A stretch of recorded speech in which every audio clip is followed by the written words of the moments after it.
So now that we've got the save out of the way, how about opening a document?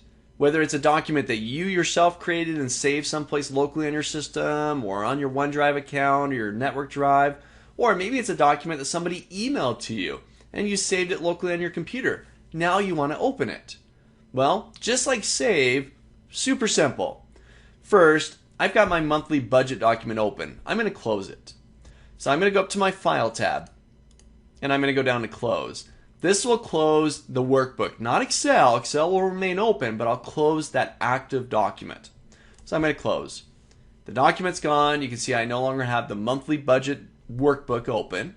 But now, you know what? I want to reopen it.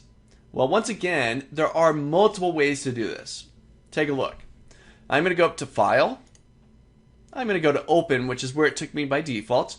Now, I do have recent workbooks, and I can find my monthly budget right there.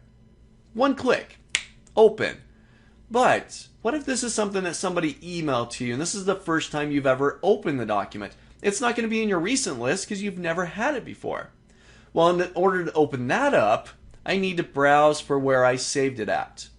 So I'm going to go to my OneDrive account. I'm going to go ahead and browse. I'll find Office Noob.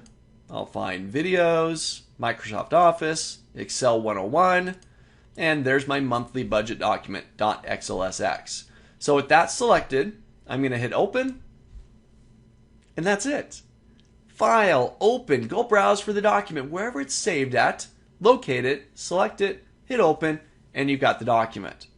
So try this out on your own as well. Get a document, maybe one that you saved earlier. Open it up, file, open, and go find that document. It's as simple as that.